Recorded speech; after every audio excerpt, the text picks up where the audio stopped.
Good afternoon students.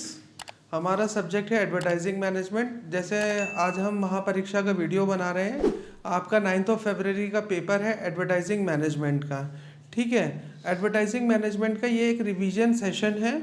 ठीक है, इसमें हम मुख्य बिंदु लेंगे कि एडवर्टाइजिंग मैनेजमेंट क्या होता है और पूछे जाने वाले क्वेश्चन कौन कौन से संभावित प्रश्न हो सकते हैं जो कि आपके 9 फरवरी के को पूछे जा सकते हैं एग्ज़ाम में।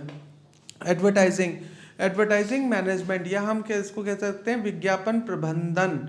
ठीक है, एडवर्टाइजिंग का मुख्य उद्देश्य क्या है, एडवर्टाइजिंग क्यों की जाती है, एडवर्टाइजिंग का स्कोप क्या है, ये एक हम ब्रॉडर टॉपिक ले रहे हैं जिसमें आप जो कॉमन क्वेश्चंस हैं उनका आंसर 4-5 क्वेश्चंस का आंसर आप इसमें दे सकते हो। एडवर्टाइजिंग की ज़रूरत क्यों पड़ी, एडवर्टाइजिंग हम क्यों करते हैं। ठीक है, एडवर्टाइजिंग ठीक है। जैसे जो बच्चे कॉमर्स के हैं या वो जो जानते हैं कि एडवर्टाइजिंग हमने पढ़ा था कि आज की डेट में तो हमारा कॉम्पिटिटिव वर्ल्ड हो चुका है, हमारे पास एक ही प्रोडक्ट के काफ़ी सारे ब्रांड्स अवेलेबल हैं। इंडस्ट्रियलाइजेशन अपनी प्रखरता पर है, कंपटीशन प्रखरता पर है, पीक पर है।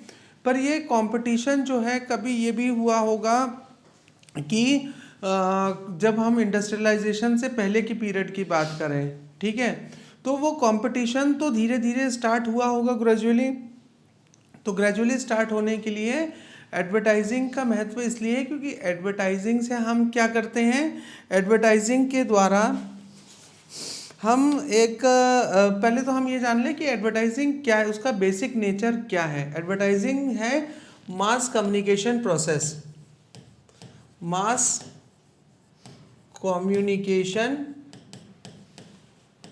कम्युनिकेशन प्रोसेस, ये इसका मूल स्वरूप है, इसका बेसिक नेचर है कि ये मास कम्युनिकेशन प्रोसेस है। मास कम्युनिकेशन क्या होता है कि जब मैं एडवर्टाइजिंग करता हूँ एक खास व्यक्ति के लिए या एक खास समूह के लिए नहीं, पर मैं लार्ज स्केल के ऊपर एडवर्टाइजिंग करता हूँ, विज्ञापन देता हूँ ताकि मेरा प्रोडक्ट मार्केट में अवेयर हो सके। अवेयर होगा कंज्यूमर तो वो कंज्यूमर उस प्रोडक्ट को अपनी नेसेसिटी के साथ जोड़ेगा और फिर मेरे प्रोडक्ट को वो खरीदेगा। तो इसका जो बेसिक नेचर है वो बेसिक क्या है कि मास कम्युनिकेशन। ठीक है, हम 2, 4, 5, 10 लोगों के लिए कम्युनिकेशन नहीं करते हैं, बल्कि हम जो कम्युनिकेशन करते हैं वो बहुतायत में करते हैं। तो मास कम्युनिकेशन का मतलब है बहुतायत, ये इसका बेसिक नेचर है कि कम्युनिकेशन जब लार्ज स्केल पे किया जाता है तो उसका बेसिक नेचर बन जाता है। It is information. Mass communication के बाद हमने क्या देखा, इंफॉर्मेटिव एडवर्टाइजिंग हमेशा इंफॉर्मेटिव होती है। इंफॉर्मेटिव कैसे होती है, वो प्रोडक्ट के फीचर के साथ साथ वो मार्केट में जाकर इंफॉर्मेशन देती है कि इस प्रोडक्ट में, जैसे आप मोबाइल का फॉर एन एग्जांपल जैसे सैमसंग प्रो का आप ऐड देखते हो तो उसमें दिखाता ना इतने मेगापिक्सल का कैमरा है, इसमें ये बैटरी बैकअप है, इतने मेगाहर्ट्ज का बैटरी बैकअप है। ठीक है, तो ये क्या कर रहा है, ये प्रोडक्ट के बारे में इंफॉर्मेशन दे रहा है ना। इंफॉर्मेशन हमेशा उस प्रोडक्ट के बारे में दी जाती है और ली जाती है जहां पर हाई कॉस्ट इन्वॉल्वमेंट होता है। ठीक है, नमक के बारे में एडवर्टीजमेंट बहुत कम आएगा क्योंकि नमक के क्या यूज़ है जनता को पता है, मैगी क्या यूज़ करती है उसको पता है। ठीक है, तो चाय पत्ती के ऐड कम आएंगे क्योंकि पता है लोगों की चाय पत्ती का यूज़ क्या होता है। तो एडवर्टाइजिंग की हमें मुख्यतः ज़रूरत कहाँ पड़ेगी, जहाँ की हाई कॉस्ट इन्वॉल्वमेंट होगा। जैसे कि मैं सैमसंग आई मैक्स प्रो या जो भी नए नए मोबाइल गैजेट्स आ रहे हैं वहाँ पर मुझे इंफॉर्मेशन की ज़रूरत होती है। इट इज़ परसुएसिव का मतलब क्या होता है, परसुएसिव का मतलब होता है परसुएडिंग, मनाना। एडवर्टाइजिंग क्या करती है, एडवर्टाइजर मार्केट में मनाता है कंज्यूमर को क्योंकि लोग उसके प्रोडक्ट को परचेज करें। It is competitive, it is part of the product. Advertising part है प्रोडक्ट का। ठीक है, एडवर्टाइजिंग और प्रोडक्ट को अलग नहीं किया जा सकता। आज की डेट में तो वो एक ही सिक्के के दोनों पहलू हैं, क्योंकि आपने बहुत अच्छा प्रोडक्ट बना लिया और आपने उसकी एडवर्टाइजिंग नहीं करी तो it will create a problem. Until and unless अगर आपका प्रोडक्ट बहुत ही ज़्यादा मार्केट क्रिएटिंग ना हो, जैसे आपने एडवर्टाइजिंग में देखा होगा कि सोनी और सोनी के प्रोडक्ट्स जो होते हैं वो एडवर्टाइजिंग बहुत कम करते हैं, क्योंकि सोनी की पंचलाइन क्या है, we do not advertise, we create market. तो सोनी का जो मार्केट है वो प्रोडक्ट उसके मार्केट को क्रिएट करते हैं। अब scope of advertising, scope of advertising का क्या मतलब है कि एडवर्टाइजिंग जब आप करोगे तो अल्टीमेटली आपका क्या होगा, सेल्स रेवेन्यू बढ़ेगा, increase in sales, increase in sales, ठीक है। इंक्रीज इन डिमांड भी कह सकते हैं हम, क्योंकि मार्केट में जब प्रोडक्ट को दिखाया जाता है, उसका प्रचार प्रसार किया जाता है, एडवर्टाइजिंग की जाती है, लोग अवेयर होते हैं, फिर उसके अपनी डिमांड को प्रोडक्ट की फीचर के साथ एसोसिएट करते हैं, फिर उसको परचेज करते हैं। It is non commercial, increase in growth in media, ठीक है। मीडिया को, मीडिया में ग्रोथ के लिए क्या करता है, एडवर्टाइजिंग आप दिखाओगे तो मीडिया इंडस्ट्री जो है उसकी ग्रोथ होती है। Increase in level of competition, increase in the level of competition, भाई मुझे पता चला कि ये प्रोडक्ट जो है वो मार्केट में अवेलेबल हुआ, उसकी एडवर्टाइजिंग हुई, लोगों ने एडवर्टाइजिंग से प्रोडक्ट को खरीदा, तो दूसरे जो फर्म्स होंगी वो भी इस मार्केट के अंदर आएंगी और अपने प्रोडक्ट को लॉन्च, अपने ब्रांड को लॉन्च करेंगी। प्राइमरी फंक्शन क्या है एडवर्टाइजिंग का, डिमांड को क्रिएट करना for new product, announcing the new product, new use of the product, ठीक है। चेंज इन, जैसे हमने मिल्क मेड का ऐड लिया, मिल्क मेड का जो ऐड है, मिल्क मेड को क्यों लाया गया था, as a substitute of milk, but last में वो क्या हुआ, मिठाई बनाने के काम आने लगा। तो जो प्रोडक्ट है उसके जो यूसेज हैं वो एडवर्टाइजिंग के द्वारा ही हमको पता लगते हैं।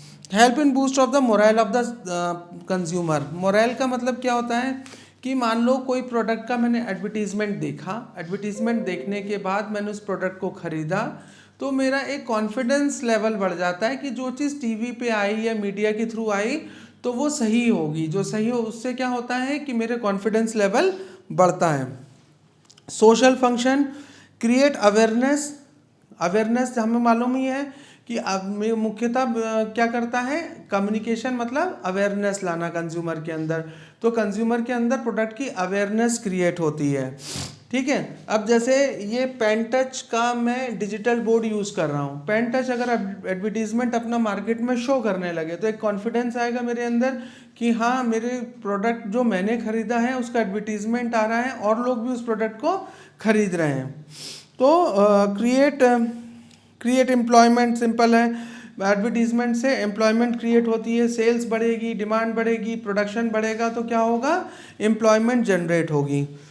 अब ये क्वेश्चन बहुत पूछा जाता है कि role of advertising in business world, business world में क्या एडवर्टाइजिंग है, तो increase and stabilize the sale, sale को बढ़ाने के लिए काम आता है, मार्केट को बढ़ाने के लिए काम आता है एडवर्टाइजिंग, और create product price, it controls product prices, product price को कंट्रोल करता है एडवर्टाइजिंग। एडवर्टाइजिंग प्रोडक्ट कंट्रोल को कैसे कंट्रोल करेगा, जैसे मैंने बताया कि मैंने जब एडवर्टीजमेंट दिया अपने प्रोडक्ट का तो उस प्रोडक्ट में और भी ब्रांड्स मार्केट के अंदर आए। अब मार्केट के अंदर ब्रांड्स आए तो नॉर्मली क्या होगा, सेलिंग प्राइस जो होगी वो सेलिंग प्राइस कॉम्पिटिटिव हो जाएगी, ठीक है। मतलब कंज्यूमर के पास और सारे भी अल्टरनेट होंगे कि वो मेरे प्रोडक्ट को ना खरीदते हुए ABCDE कोई से भी प्रोडक्ट के ब्रांड को परचेज कर सकता है। तो मैं अपनी सेलिंग प्राइस को क्या करूँगा, अनलिमिटेडली हाई नहीं करूँगा, मैं उसको क्या कर दूँगा, स्टेबल कर दूँगा, ठीक है। अब आता है जो हमने देखा, ये भी क्वेश्चन आया है बरकतुल्लाह में यूनिवर्सिटी में कई बार कि kinds of advertising, kinds of advertising कौन कौन सी होती हैं। अगर हम जोग्राफिकल बेसिस पर देखें तो जोग्राफिकल बेसिस पे नेशनल होती है और ग्लोबल होती है और लोकल होती है। तो लोकल एडवर्टाइजिंग का मतलब है जैसे जो फर्म्स, मान लो भोपाल की कोई गोविंदपुरा की फर्म है तो वो क्या करेगी, छोटी फर्म है तो वो क्या है, भोपाल या भोपाल के आउटस्कर्ट्स में एडवर्टाइज करेगी। नेशनल है तो नेशनल, जैसे हमने देखा कोई फर्म है या इंडस्ट्री है तो वो क्या करेगी, नेशनल लेवल पर अपने एडवर्टीजमेंट्स को दिखाएगी।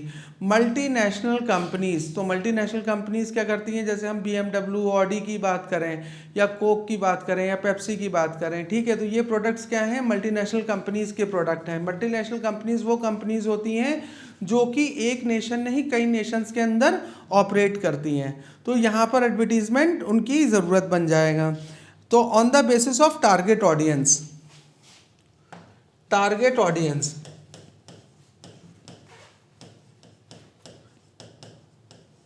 टारगेट ऑडियंस, टारगेट ऑडियंस क्या है, टारगेट ऑडियंस का मतलब होता है एडवर्टाइजिंग काम करती है टारगेट ऑडियंस के ऊपर। टारगेट ऑडियंस कौन से होंगे, जैसे मान लीजिए मैंने एक मैन्युफैक्चरर हूँ स्पोर्ट इंडस्ट्री का, तो स्पोर्ट इंडस्ट्री में मेरे टारगेट ऑडियंसेस कौन से होंगे, स्पोर्ट्स लवर्स, ठीक है। तो मैं एडवर्टीजमेंट, जैसे अभी हमारे यहाँ IPL अगले मंथ शुरू होने वाला है, तो मैं क्या करूँगा, IPL में अपने एड्स को चलाऊँगा, ठीक है, या किसी स्पोर्ट्स को, अभी यूथ अंडर 19 ख़त्म हुआ है तो उसके बीच में मैं अपने एडवर्टीजमेंट्स को दिखाऊंगा। तो on the basis of audiences, audiences में अगर हम देखें कंज्यूमर एडवर्टाइजिंग, मैंने आपको बता ही दिया कंज्यूमर एडवर्टाइजिंग, कंज्यूमर एडवर्टाइजिंग कौन सी होती है, जैसे मैंने फिक्स कर लिया कि मेरे ये टारगेट कंज्यूमर्स हैं तो उनके लिए मैं एडवर्टीजमेंट बना रहा हूँ या दिखा रहा हूँ।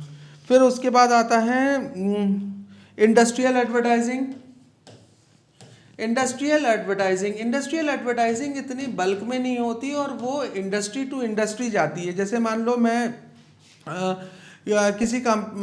मेरी कंपनी जो है वो ग्रेफाइट रॉड्स बनाती है जो कि टरबाइंस में यूज़ होती हैं, तो मैं ब्रोशर के थ्रू, मैगजीन के थ्रू उसको सर्कुलेट करूंगा, जो मेरे परचेजर्स होंगे उनको ही मैं उनके व्हाट्सएप पे मैसेजेस भेजूंगा या उनको मैगजीन्स, ब्रोशर्स, बुकलेट्स सप्लाई करूंगा, पर मैं उसकी मास कम्युनिकेशन एडवर्टाइजिंग नहीं करूंगा, ठीक है। ट्रेड एडवर्टाइजिंग, ट्रेड फेयर्स जो ट्रेड मेले लगते हैं उसमें अंदर पार्टिसिपेट करना और उसके अंदर अपनी एडवर्टाइजिंग दिखाना। डिमांड इन्फ्लुएंस, प्राइमरी डिमांड, ठीक है, दो तरह की डिमांड होती है, एक प्राइमरी डिमांड होती है, एक सेकेंडरी डिमांड होती है। तो जब मैं डिमांड प्राइमरी के लिए, जिसके लिए ऑर्गेनाइजेशन अपने कंज्यूमर्स को टारगेट करती, रिटेलर्स को, मैन्युफैक्चरर्स को, उसके लिए मैं एडवर्टाइजिंग को यूज़ करता हूँ। प्रमोट इंस्टीट्यूशनल कॉर्पोरेट एडवर्टाइजिंग कौन सी होती है, मान लीजिए जैसे मैंने एग्जांपल दिया था आपको क्लासेस में, अगर आपने मेरा वीडियो देखा हो तो, कि जब मैं इंस्टीट्यूशनल, जैसे जियो का, रिलायंस का एक कंबाइंड ऐड आ रहा है जिसमें धीरूभाई अंबानी को शो कर रहे हैं, तो वो या टाटा, आदित्य बिरला ग्रुप को वो टारगेट कर रहे हैं, वो आदित्य बिरला ग्रुप का इंस्टीट्यूशनल एडवर्टाइजिंग होती है जिसमें वो पूरे ग्रुप को एडवर्टाइज करते हैं, ठीक है। अदर टाइप्स ऑफ एडवर्टाइजिंग जैसे सोशल एडवर्टाइजिंग होगा, ठीक है, बेटी बचाओ बेटी पढ़ाओ, ठीक है, गवर्नमेंट यूज़ कर रही है, गवर्नमेंट एडवर्टाइजिंग, कॉर्पोरेट एडवर्टाइजिंग होती है। अब आता है role of advertising in marketing process, promotion mix in the strongest component. Marketing mix क्या होता है, मार्केटिंग मिक्स का मतलब होता है कि मैं कौन से मार्केटिंग टूल्स को यूज़ करूँगा, प्राइस उसमें क्या होगा, प्रोडक्ट फीचर्स उसमें क्या होंगे, और उसकी एडवर्टाइजिंग क्या होगी, एडवर्टाइजिंग के मैं कौन से ज़रिए यूज़ करूँगा, ब्रॉडकास्ट यूज़ करूँगा, ठीक है, मैगजीन यूज़ करूँगा, ब्रोशर यूज़ करूँगा, कौन सा मीडिया यूज़ करूँगा मैं, तो एडवर्टाइजिंग मिक्स में आता है। Generalize, it has the capacity of generalizing sales turnover. Sales turnover क्या होता है, सेल्स टर्नओवर का मतलब होता है आपकी टोटल सेल्स, कैश सेल्स और क्रेडिट सेल्स को मिलाकर मैं उसको टोटल सेल्स मानता हूँ। It builds loyalty of customer, तो एडवर्टाइजिंग के थ्रू क्या होता है स्टूडेंट, हम लॉयल्टी को भी क्रिएट कर सकते हैं, लॉयल्टी क्रिएट करते हैं, ठीक है। लॉयल्टी क्रिएट कब होगी कंज्यूमर की, जब वो बार बार उस प्रोडक्ट को परचेज करेगा, उसके फीचर्स को वो यूज़ करेगा, तो वो लॉयल्टी। तो एडवर्टाइजिंग क्या करती है, एडवर्टीजमेंट जब निकलता है लोग उस एडवर्टाइजिंग को देखते हैं और अपने प्रोडक्ट को उसके साथ कोरिलेट करके उसको परचेज करते हैं, ठीक है। लीगल एस्पेक्ट ऑफ एडवर्ट, ये भी क्वेश्चन इंपॉर्टेंट है। Legal aspect, legal aspect of advertising. Legal aspect of advertising क्या होता है? लीगल एस्पेक्ट ऑफ एडवर्टाइजिंग का मतलब होता है, ये भी क्वेश्चन बरकतुल्लाह में कई बार आया है। Legal advertising, legal aspect of advertising क्या होती है? लीगल एस्पेक्ट ऑफ एडवर्टाइजिंग का मतलब होता है कि गवर्नमेंट भी लीगल लॉज, कंज्यूमर प्रोटेक्शन के लिए कई रूल्स लॉज बनाती है, वो एडवर्टाइजिंग इंडस्ट्री के ऊपर भी अप्लाई होते हैं, जिससे कि वही एडवर्टीजमेंट और उसके फीचर्स दिखाए जाएं जिसमें कि कंज्यूमर को ठगा ना जाए। अगर वो कुछ ठग करता है तो उसके ऊपर नेसेसरी ऑब्जेक्शंस लिए जाएं। तो गवर्नमेंट रूल्स एंड रेगुलेशंस होता है सर्टेन, इसमें एक्ट जो लगता है वो 1980 का, जैसे फार्मेसी एक्ट ऑफ 1980 है, ठीक है। जैसे अब आप फेयर एंड लवली का एडवर्टीजमेंट नहीं देखते हो, ठीक है। फेयर एंड लवली का एडवर्टीजमेंट क्या दिखाता था? एक डार्क कलर्ड लड़की जो है वो फेयर एंड लवली को यूज़ करती है और वो फेयर हो जाती है इतने दिनों में यूज़ करने के बाद।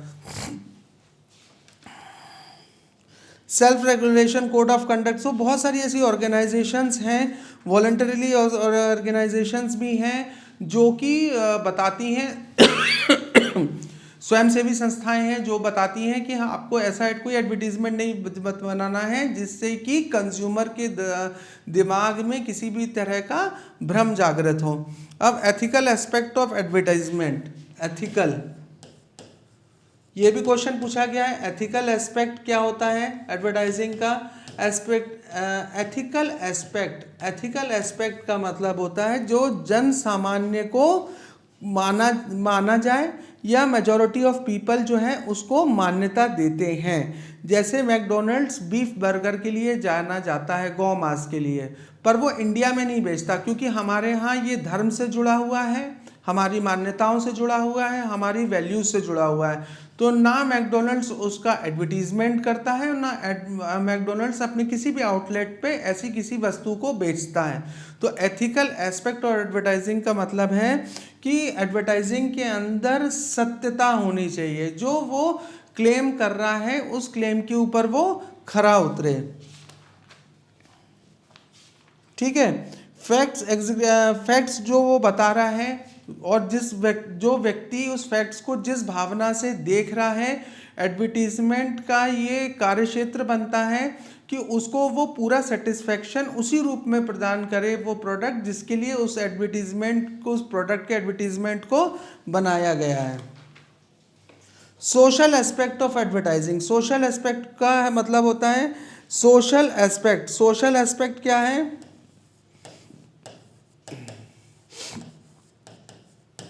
सामाजिक दायित्व।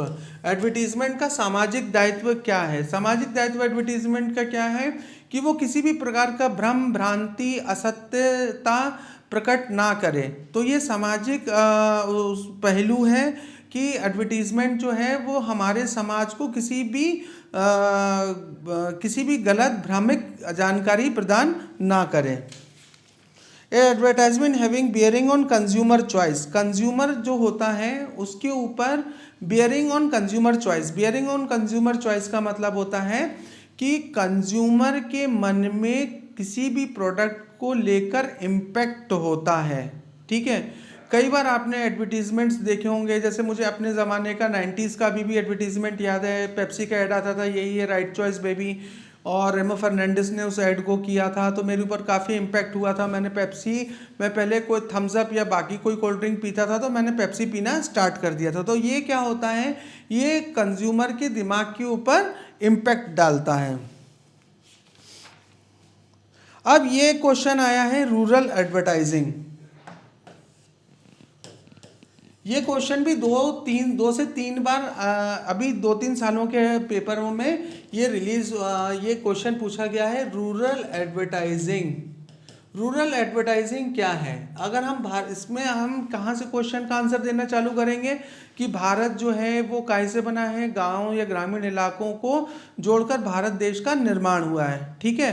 तो रूरल एडवर्टाइजिंग मतलब क्या है कि जब मैं एडवर्टाइजिंग पर्टिकुलरली गांव के अंदर यूज़ कर रहा हूँ, ठीक है, जैसे आज भोपाल शहर है या कोई भी शहर है, कभी ये तहसील भी रहा होगा और कभी ये गांव भी रहा होगा। वैसे आज के जो गांव हैं आने वाले समय में कभी वो शहर भी बनेंगे। तो हमारे आज भी 70% जनता कहाँ रहती है, गांव में या ग्रामीण इलाकों में रहती है। तो मुझे एडवर्टीजमेंट, जैसे आपने गाँव में बहुत आपने सीमेंट्स के ऐड बहुत देखे होंगे गाँव में, दीवारों पर ACC सीमेंट, ठीक है, या बांगर सरिया, ठीक है। तो ये आपने एडवर्टीजमेंट्स देखे होंगे, ठीक है, दीवारों पे लिखा रहता है, जो गांव के घरों रहते हैं उनकी दीवारों पे लिखा रहता है, और वो एडवर्टीजमेंट के लिए उन ग्रामीण वासियों को पे भी करती है। तो रूरल मार्केट क्या है, रूरल मार्केट आने वाले समय में रूरल अर्बन शहर बन रहे हैं, मतलब ग्राम जो हैं हमारे विलेजेस जो हैं वो विकासशील होके शहरों के अंदर कन्वर्ट हो रहे हैं। तो हमको उनके प्रति जब हम एडवर्टाइजिंग करते हैं तो उससे हमको बेनिफिट क्या मिलता है कि भाई जो ग्रामीण जनता है वो भी शहरी जनता से कहीं ना कहीं उनके फ्रेंड्स रिलेटिव्स के रूप में जुड़े होंगे। तो ये भी एक उनको एडवर्टाइजिंग का नोशन प्रदान करता है। Role and importance of integrated marketing system. Integrated marketing system का मतलब होता है जब मैं एक रूपता से, ठीक है, इंटीग्रेटेड मार्केटिंग सिस्टम, इंटीग्रेटेड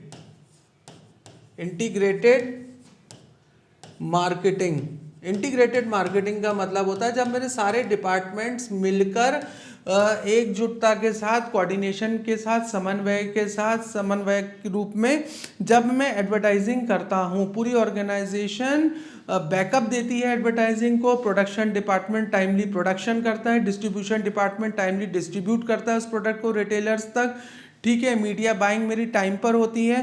तो इसको पूरे सिस्टम को हम क्या कहते हैं, इंटीग्रेटेड मार्केटिंग कम्युनिकेशन। ये भी IMC भी बहुत बार पूछा गया है। तो इंटीग्रेटेड मार्केटिंग का क्या मतलब होता है, जब एक ऑर्गेनाइजेशन और ऑर्गेनाइजेशन के वेरियस डिपार्टमेंट्स, नॉट ओनली अगर आपने ऐड दिखा दिया और आपके पास प्रोडक्शन ही नहीं है, आपके पास डिस्ट्रीब्यूशन करने के लिए कोई प्लान ही नहीं है, सो इसमें इंटीग्रेटेड में क्या होगा, जब आपकी पूरी संस्था एक ही उद्देश्य के साथ काम करती है कि आपकी सेल्स को बढ़ाया कैसे जाए, ठीक है। अब यूनिट 2 में cognitive dissonance. Cognitive dissonance, dissonance का मतलब क्या होता है, डिसोनेंस का मतलब क्या होता है, डिसोनेंस का मतलब ये होता है कि नाराजगी, ठीक है। डिसोनेंस मतलब होता है नाराजगी। नाराजगी कंज्यूमर के अंदर क्यों आएगी, उसने एडवर्टीजमेंट देखा, उसने देखा कि इसके अंदर ये फीचर्स होते हैं, मोबाइल खरीदा, मोबाइल में उस कंपनी बोल रही है कि आपको इतने घंटे का बैकअप, इतनी घंटे की चार्जिंग में मिलता है। अब उसने प्रोडक्ट को परचेज किया, उसका मोबाइल जो उसका बैटरी बैकअप ही उसके अंदर उतने घंटे का नहीं है। तो अल्टीमेटली क्या होगा, डिसोनेंस से नाराजगी कंज्यूमर के अंदर उत्पन्न होगी। तो ये ह्यूमन साइकोलॉजी है। ह्यूमन साइकोलॉजी का मतलब ही होता है कि वो लोगों के बुराइयां ज़्यादा करती है बनस्पत की अच्छाइयों के। ये ह्यूमन टेंडेंसी है, ह्यूमन साइकोलॉजी है। और हमने ये देखा भी है, हमारे रिलेटिव्स हों, फ्रेंड्स हों या कोई भी हो, तो हम उनकी, आप अगर इसका एनालिसिस करोगे तो आप ये पाओगे कि आप लोगों की बुराई ज़्यादा करते हो बनस्पत की आप उनकी अच्छाइयों को समाज में प्रकाशित करते हो। फला व्यक्ति ये था, उस व्यक्ति ने ये किया, उसके अंदर ये कमी है। तो एडवर्टीजमेंट क्या करता है, एडवर्टीजमेंट ये जो डिसोनेंस ना फैले, ये नाराज़गियाँ ज़्यादा ना फैलें, तो एडवर्टीजमेंट क्या करता है, प्रोडक्ट के फीचर्स दिखा के उन नाराज़गियों को कम करने की कोशिश करता है, ठीक है। अब ये कैसे करेगा, ये ऐसे करेगा कि मान लिया अब मेरा प्रोडक्ट जो है उसकी फीचर, उसकी प्राइसिंग बहुत हाई है, प्राइसिंग हाई है, तो डिसोनेंस कम कैसे होगा, नाराज़गी, कि मैं क्वालिटी को अभी से लोगों के अंदर प्रसारित करने लगूं कि मेरे जो प्रोडक्ट हैं उनके फीचर, जैसे हमने एग्जांपल सोनी का लिया था, सोनी के प्रोडक्ट के फीचर प्राइसेस बहुत ज़्यादा होते हैं, पर सोनी क्या करता है, जब भी अपनी एडवर्टाइजिंग करता है वो अपने फीचर्स के बारे में लोगों को बताता है ताकि लोगों को उसकी प्राइसिंग ज़्यादा ना लगे, ठीक है। अब आता है आपका जैसे मैं बात करूं process of communication. Process of communication में क्या है, कम्युनिकेशन क्या, कैसे एडवर्टाइजिंग का काम करता है कि आपके सबसे पहले एडवर्टाइजिंग में आपके पास क्या होता है, आपके पास एक मैसेज होता है जो कि आप टारगेट ऑडियंस को दिखाना चाहते हो, जिससे वो परसुएड होकर, मानकर मेरे प्रोडक्ट को खरीदें। उसको आप सेंडर के पास भेजते हो, ठीक है। सेंडर उस चैनल के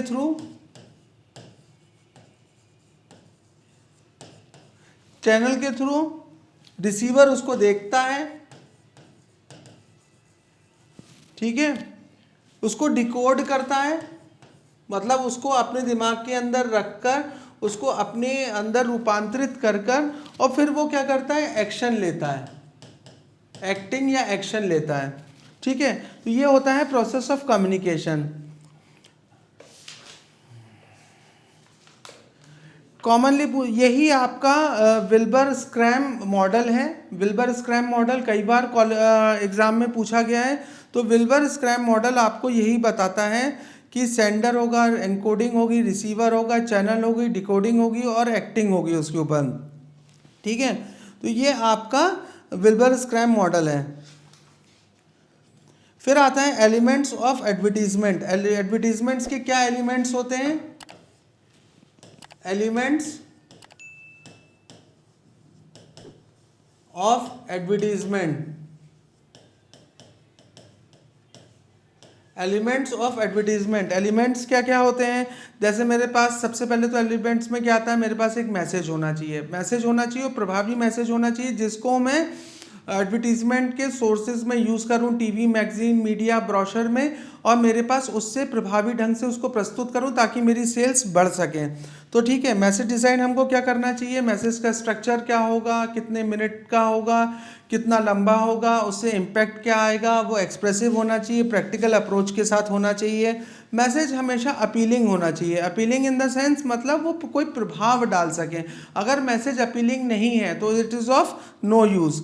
मैसेज का फॉर्मेट क्या होगा, मैसेज का डेवलपमेंट कैसे हुआ है, कैसे मैंने उस मैसेज को उठाया है और मैंने माना है कि ये एडवर्टीजमेंट के लिए सूटेबल मैसेज है। जैसे मैंने आपको पेप्सी का लिया था, यही है राइट चॉइस बेबी। तो नॉर्मली क्या होता है कि ये यूथ को टारगेट किया था पेप्सी ने, डर के आगे जीत है, ठीक है। तो माउंटेन ड्यू, तो डर के आगे जीत है, मतलब आज हिंदुस्तान में बहुतायत यूथ है, ठीक है, नियरली 35 से 40 करोड़ हमारे पास आज इंडिया में यूथ है। तो वो हम और डेयरिंग यूथ है। मैं अपनी कोल्ड ड्रिंक को एक यूथ और एक स्पोर्टी यूथ के साथ अलाइन करना चाहता हूँ। तो मैसेज ऐसा होता है, ठीक है। अब इसके बाद आता है आपका जो अपीलिंग हो गया, एडवर्टाइजिंग अपील्स, एडवर्टाइजिंग अपील। अब एडवर्टाइजिंग अपील, अपील का मतलब क्या होता है, मैंने आपको बताया जो चीज़ आपको अट्रैक्ट करे वो अपीलिंग होती है ना। जैसे मैंने अपने फ्रेंड को बोला कि यार तुम्हारा जो सूट है वो अपीलिंग है, ठीक है, तुम्हारा कोट बहुत अपीलिंग है, मतलब वो बहुत अट्रैक्टिव है, उसका कलर बहुत अट्रैक्टिव है। सो एडवर्टाइजिंग जो है वो अपीलिंग होना चाहिए। अब आता है आपका एडवर्टाइजिंग बजट। इस पर भी क्वेश्चन पूछे गए हैं। एडवर्टाइजिंग बजट, एडवर्टाइजिंग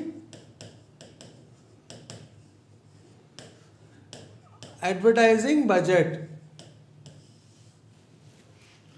ठीक है। एडवर्टाइजिंग बजट क्या होता है, जो आपका सेल्स डिपार्टमेंट होता है वो पहले अप्रूवल लाता है, डिपार्टमेंट को दिखाता है, डिपार्टमेंट के अप्रूवल आने के बाद वो एक बजट को प्रिपेयर करता है।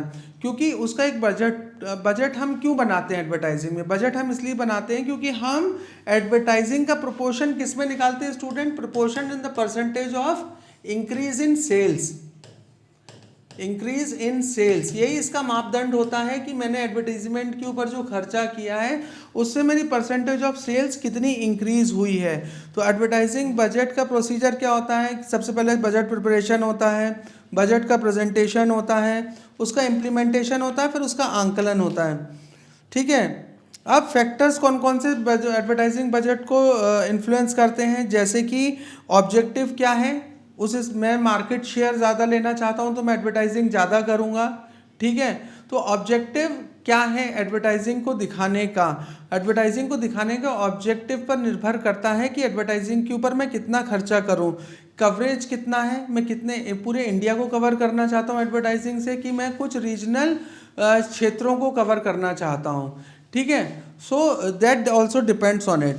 ओके स्टूडेंट, अगेन हम कंटिन्यू करते हैं। हम एडवर्टाइजिंग बजट के ऊपर थे। ऑब्जेक्टिव क्या है एडवर्टाइजिंग का, वो कितना कवरेज करना चाहता है एडवर्टाइजिंग का, नेचुरली अगर मैं एडवर्टीज़मेंट को पूरे इंडिया में कवर करना चाहता हूँ तो एडवर्टाइजिंग की फ्रीक्वेंसी कोई कम तो होती नहीं है, फ्रीक्वेंसी ज़्यादा होगी तो कॉस्टिंग ज़्यादा होगी, कॉस्टिंग ज़्यादा भी मुझे देखना पड़ेगी, पर यूनिट क्या कॉस्टिंग आ रही है। प्रोडक्ट लाइफ साइकिल में एडवर्टाइजिंग का क्या रोल है। प्रोडक्ट लाइफ साइकिल, जैसे मैंने बोला, प्रोडक्ट लाइफ साइकिल आपने पढ़ा भी होगा मार्केटिंग और मैनेजमेंट में। Product life cycle, PLC, introduction, growth, maturity और डिक्लाइन। यहाँ पर एडवर्टीजमेंट के ऊपर खर्चा ज़्यादा किया जाता है और रेवेन्यूज़ हमारे कम आते हैं, खर्चे हमारे ज़्यादा होते हैं। ग्रोथ होती है तो हमारे पास एडवर्टाइजिंग के खर्चे कम हो जाते हैं और हमारे पास रेवेन्यूज़ ज़्यादा आने लगती है। मैच्योरिटी में प्रोडक्ट जो होता है एडवर्टाइजिंग के ऊपर खर्चा हम ज़्यादा अगेन फिर से करते हैं क्योंकि मार्केट में बहुत सारे कॉम्पिटिटर आ चुके होते हैं और हमें जैसे मालूम है advertising is a tool to get over the competitors. प्रतिद्वंदियों के ऊपर विजय पाने के लिए एक अस्त्र का काम करता है एडवर्टाइजिंग, ठीक है। डिक्लाइन मतलब वो प्रोडक्ट जो है वो मार्केट से आउट ऑफ द रेंज हो चुका है, ख़त्म हो चुका है वो प्रोडक्ट, तो मैं उसके लिए अल्टीमेटली एडवर्टाइजिंग नहीं करूँगा। तो एडवर्टाइजिंग बजट को ध्यान में किस लिए रख के बनाया जाता है कि प्रोडक्ट लाइफ साइकिल में हमारा प्रोडक्ट इंट्रोडक्शन में खड़ा है, ग्रोथ में खड़ा है, मैच्योरिटी में खड़ा है कि वो डिक्लाइन में खड़ा है। दूसरा आता है अफोर्डेबिलिटी। देखो इसके जो मेथड्स हैं, एक तो आ गया ऑब्जेक्टिव ऑफ सेल्स मेथड, दूसरा आ जाएगा क्या टास्क मुझे पूरा करना है, कॉम्पिटिटिव मेथड। कॉम्पिटिटिव मेथड का मतलब होता है मेरा कॉम्पिटिटर जितना खर्चा कर रहा है एडवर्टाइजिंग का, नेचुरली एंड नॉर्मली मुझे उससे ज़्यादा ही खर्च करना है, तभी उसके ऊपर मैं विनिंग एज पर आ पाऊँगा। अफोर्डेबल, मैं कितना बजट अफोर्ड कर सकता हूँ उसके ऊपर भी डिपेंड करेगा।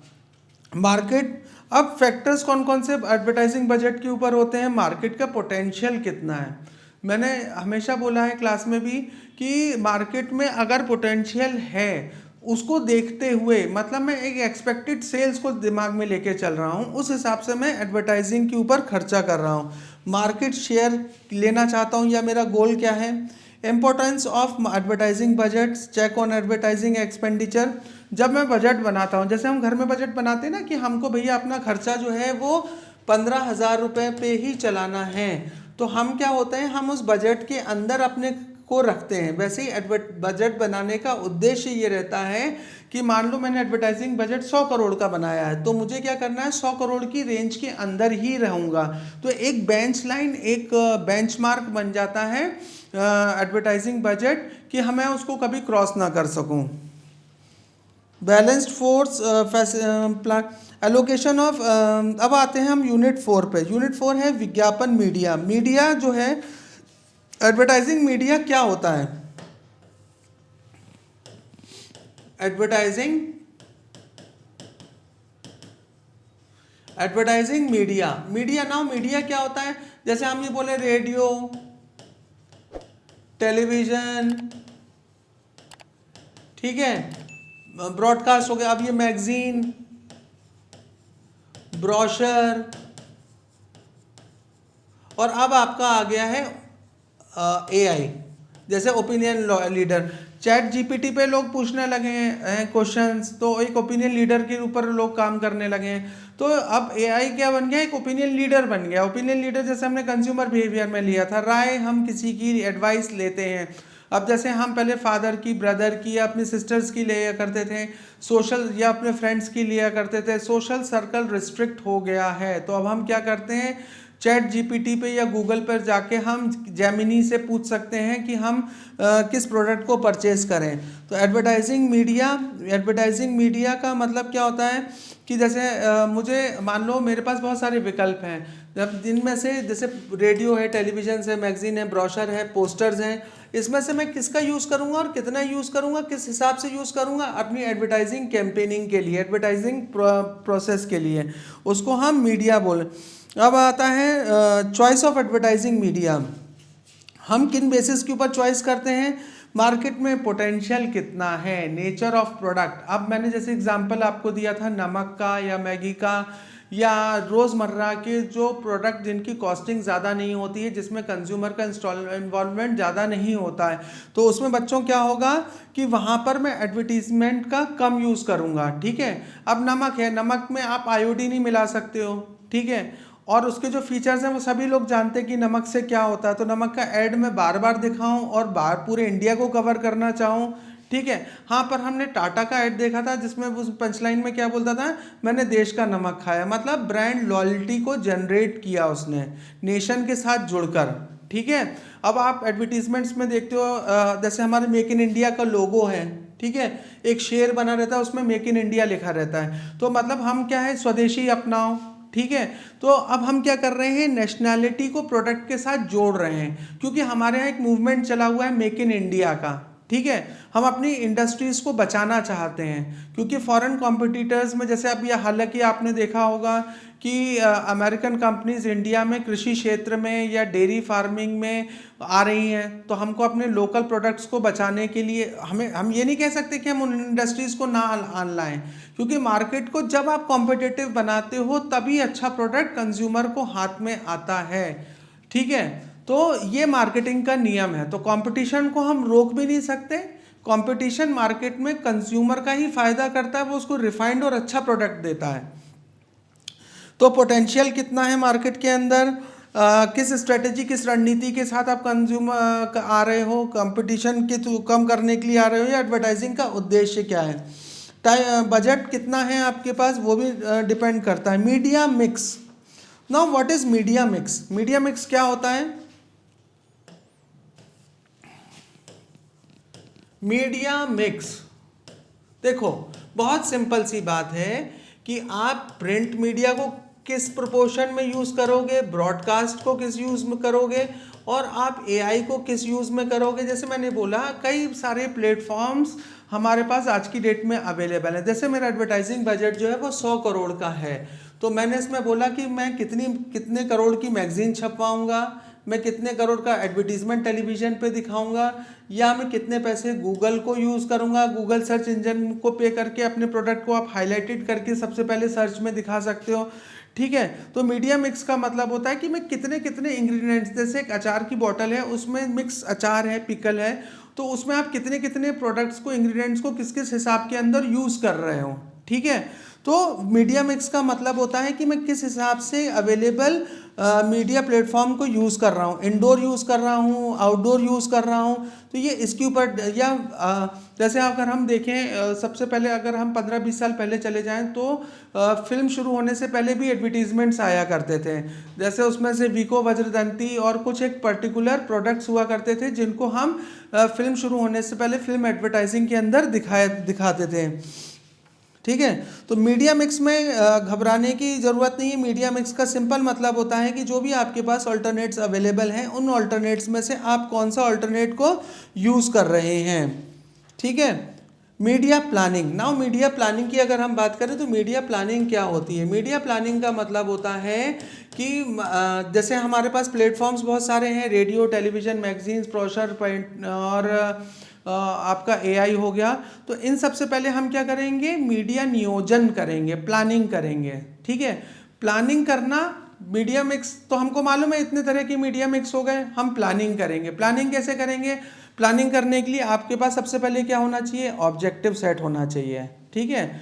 जैसे मुझे कल इंदौर जाना है इस काम के लिए, तो ऑब्जेक्टिव है, उसके बाद मैं मीन्स ऑफ ट्रांसपोर्ट को सर्च करूंगा और मुझे जो इकोनॉमिकल और टाइमली मिलेगा मैं उसको सिलेक्ट कर लूंगा। तो media indoor planning, where is the location, media buying houses. Media buying houses का मतलब सिंपल सी बात है, मीडिया बाइंग हाउसेस का मतलब होता है कि जैसे मुझे अपना एडवर्टीजमेंट इंडिया टुडे में दिखाना है, ठीक है, तो मैं क्या करूँगा, पब्लिशर के पास जाऊँगा, उसको मालूम है कि मुझे अपना एडवर्टीजमेंट इस सीज़न के अंदर दिखाना है और अभी वो डिस्काउंट मुझे दे रहा है, अगर मैं उसको अभी एडवर्टीजमेंट का पैसा देता हूँ तो मुझे एडवर्टीजमेंट दिखाना है अक्टूबर नवंबर में, अभी ऑफ सेल है, तो मुझे क्या है, वो जो मीडिया हाउस है वो मुझे सस्ते में अपना एडवर्टीजमेंट बेच देगा, क्योंकि उनको भी पैसे की ज़रूरत होगी अपने डिपार्टमेंट को लेने की उस समय, क्योंकि अभी ऑफ सीज़न चल रहा है, मुझे विंटर क्लोथिंग के बारे में ऐड दिखाना है, तो अभी मैं उसका फिक्स कर दूंगा वहाँ पर अपने एडवर्टीजमेंट स्लॉट को, ठीक है। एडवर्टाइजिंग एजेंसीज इसके लिए काम करती हैं। Digital out of home, digital out of home, digital out of home का मतलब क्या होता है, डू, ठीक है। इसमें तो आप लोग सब लोग निपुण हो गए, इसमें तो कोई डिफ़िकल्टी आपको जाएगी नहीं। जैसे अगर digital out of home, digital out of home, ठीक है, जो हम जैसे फ़ोन पे यूज़ कर रहे हैं तो उसमें एको का ऐड आता है, इंश्योरेंस का ऐड आता है, ठीक है। तो डिजिटल प्लेटफॉर्म यूथ बहुत ज़्यादा यूज़ कर रहा है। घर पहले एडवर्टीजमेंट क्या होता था कि उसको दिखाया जाता था कि घर जब व्यक्ति कंज्यूमर पहुंचेगा वो उस एडवर्टीजमेंट को देखेगा और फिर उसको परचेज करेगा ना। आज की डेट में यंगस्टर्स भी after 12 they are going for jobs, हाउसवाइफ्स भी जॉब पर जाती हैं, तो वो अपने ऑफिस के अंदर मोबाइल को ऑपरेट करती हैं, तो डिजिटली वो कितना इम्प्रेस हो सकती हैं एडवर्टीजमेंट्स पे। तो जैसे व्हाट्सएप की, फेसबुक में कई एडवर्टीजमेंट्स चलते हैं, ठीक है, इंस्टा पे कई सारे एडवर्टीजमेंट्स चलते हैं, वो सब आप लोगों को पता है। तो डिजिटल आउट ऑफ होम मतलब अब ये ज़रूरी नहीं है कि मैं अपना एडवर्टीजमेंट तभी पिच करूं जब 9 बजे सब लोग डिनर के लिए टेबल पर बैठें और मैं उस सीरियल के बीच में अपने एडवर्टीजमेंट को दूं, क्योंकि अब पॉसिबल नहीं है। कोई घर का मेंबर 10 बजे आ रहा है, कोई 11 बजे आ रहा है, कोई 8 बजे आ रहा है, सबकी वेरिएबिलिटी है टाइमिंग की। तो वो डिजिटली जब भी अपना मोबाइल खोले तो मैंने फ़ोन पे को यूज़ कर लिया, मैंने इंस्टा को यूज़ कर लिया, मैंने फेसबुक को यूज़ कर लिया, ठीक है। तो डिजिटल आउट ऑफ होम का मतलब होता है कि समझ में आ गया ना कि मोबाइल क्या है। मोबाइल का यूज़ हम घर पे भी कर रहे हैं, बाहर भी कर रहे हैं, मंदिर में बैठे हैं तो भी यूज़ कर रहे हैं और बाकी जगह भी यूज़ कर रहे हैं उसका, ठीक है। Nature and importance of sales promotion, अब ये भी एक क्वेश्चन आता है कि सेल्स प्रमोशन क्या होता है, ठीक है। 5th यूनिट का पार्ट है सेल्स प्रमोशन, और सेल्स प्रमोशन क्यों किया जाता है। सेल्स प्रमोशन और एडवर्टाइजिंग के अंदर डिफरेंस क्या है। देखो, सेल्स प्रमोशन जो होता है वो मैं रिटेलर को स्कीम्स दे रहा हूँ कि इतना प्रोडक्ट अगर कोई ख़रीदता है तो उस प्रोडक्ट के ऊपर हम उसको इतना डिस्काउंट दे सकते हैं, ठीक है। एनी हाउ जब मैं सेल्स करना चाहता हूँ ही, किसी भी शर्त पर मेरे प्रोडक्ट की सेल हो, उसके ऊपर चाहे मुझे डिस्काउंट रिबेट देना पड़े, ठीक है, तो मैं उसको सेल्स प्रमोशन कहता हूँ। पर एडवर्टाइजिंग जो होती है, एडवर्टाइजिंग डिफरेंट है। एडवर्टाइजिंग आपको प्रोडक्ट चूज करने का ऑल्टरनेट देती है, परसुएस करती है, वो आपको बनाती है, आपके ऊपर इम्पैक्ट छोड़ती है ना। पर सेल्स प्रमोशन बेसिकली प्राइसिंग से रिलेटेड है। जब मुझे मालूम है कि आप, अगर कोई व्यक्ति मुझे 100 रुपये का सामान मुझसे खरीद रहा है तो मैं उसको 5% डिस्काउंट दे रहा हूँ, पर वो मुझसे 10,000 का सामान खरीद रहा है तो मैं उसे कितने % का डिस्काउंट दूंगा, या इतने क्वांटिटी के साथ इतना प्रोडक्ट फ्री है, इसको मैं कहता हूँ सेल्स प्रमोशन। मतलब anyhow the sales should be increased, तो सेल्स मेरी कितनी इंक्रीज होगी उसके ऊपर डिपेंड करता है कि इंपॉर्टेंस ऑफ सेल्स प्रमोशन, ठीक है। मेन कैरेक्टरिस्टिक्स क्या है। मार्केटिंग कम्युनिकेशन, मार्केटिंग कम्युनिकेशन में क्या मार्केटिंग को कम्युनिकेट करना चाहता हूँ सेल्स प्रमोशन के साथ, क्योंकि अल्टीमेटली देखो, सेल्स प्रमोशन के साथ मान लो मैंने कुछ प्रोडक्ट के साथ कुछ प्रोडक्ट्स को फ्री देना चालू कर दिया सेल्स प्रमोशन के थ्रू, तो कहीं लोग ये ना समझें कि इनका प्रोडक्ट मार्केट में चलता ही नहीं होगा इसलिए ये फ्री सैम्पलिंग कर रहे हैं या अपने प्रोडक्ट के साथ कुछ यूनिट्स हमको फ्री दे रहे हैं। मार्केटिंग एक्टिविटी एक्टिव होना चाहिए। अल्टीमेट गोल मेरा क्या है सेल्स प्रमोशन करते समय, कंपटीशन को दबाना या मार्केट शेयर को ज़्यादा बढ़ाना। प्लान्ड एक्टिविटी, ठीक है, तो सेल्स प्रमोशन की एक्टिविटी जो है वो प्लान्ड होना चाहिए। Consumer sales promotion, trade sales promotion. Trade sales promotion क्या होता है, जैसे कि मुझे एक पर्टिकुलर, जैसे आपने देखा होगा ऑटोमोबाइल सेल्स प्रमोशन फेयर्स लगते हैं, जहाँ पे ऑटोमोबाइल सेक्टर में जो जो मैन्युफैक्चरर्स हैं वो अपनी कार्स की प्रदर्शनी करते हैं। अगर आपने वहाँ से कोई कार परचेज की है तो नॉर्मली आपको क्या मिलता है, ट्रेड डिस्काउंट मिलता है। Sales force sales promotion, sales force के द्वारा भी, जैसे मेरे जो मार्केटिंग रिप्रेजेंटेटिव्स हैं उनको मैं स्कीम्स लॉन्च करता हूं कि भाई तुमने अगर इतना प्रोडक्ट बेचा तो तुमको इतना आराम से सेल्स मिल सकती है, ठीक है। अब आता है basics of search engine optimization. Search engine optimization. Search engine optimization का मतलब होता है कि अगर मैं डालूं कि management colleges in Bhopal, Google में डाला मैंने मैनेजमेंट कॉलेजेस इन भोपाल, तो वो रैंकिंग के हिसाब से आपके सामने वेबसाइट्स खोलेगी, X college, Y college, Z college, A college, B college, C college, ठीक है।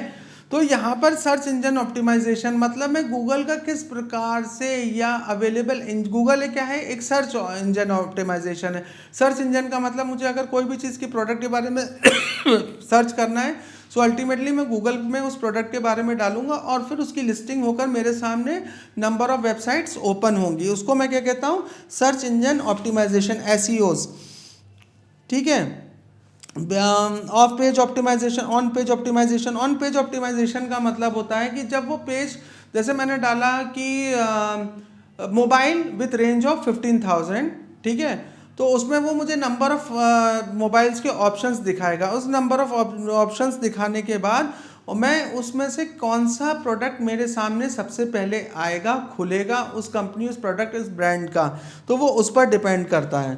तो और स्टूडेंट, अगर हम आज, ये हमारा पूरा रिवीजन था, इसमें मैं आपको बताऊं विल्बर स्क्रैम मॉडल और communication process, difference between advertising and sales promotion, advertising का नेचर एंड स्कोप, ठीक है, और सर्च इंजन ऑप्टिमाइजेशन भी कर लेना, डिजिटल मार्केटिंग, और what is communication, what is advertising communication, what is media planning. ये कुछ एक अहम क्वेश्चन है। तो हम लास्ट में क्या देखते हैं, एडवर्टाइजिंग क्यों की जाती है, एडवर्टाइजिंग का महत्व क्या है, स्कोप क्या है, इंपॉर्टेंस क्या है। एडवर्टाइजिंग बेसिकली एक आंसर है बढ़ते हुए कंपटीशन को देखते हुए। हमें आज एडवर्टाइजिंग एक टूल है, एक विनिंग एज देता है, जिस पर हम कितने प्रभावी ढंग से अपने प्रोडक्ट की यूटिलिटी को, फीचर्स को शो कर सकते हैं। जैसे एडवर्टाइजिंग की जो बेसिक डेफिनेशन है, any form of non paid representation of the product, non personal representation of the product, ठीक है। सो हम एडवर्टाइजिंग में क्या करते हैं कि एडवर्टाइजिंग बेसिकली मार्केट में डिमांड क्रिएट करती है, परसुएशन मनाने की कोशिश करती है कंज्यूमर को, इंफॉर्मेशन देती है, और मास मीडिया के लिए ये यूज़ किया जाता है। So that is all for today's. आपकी ऑल सभी बच्चों के लिए 9 तारीख के पेपर के लिए मेरी तरफ से ऑल द बेस्ट। आप सबका पेपर बहुत अच्छा जाए।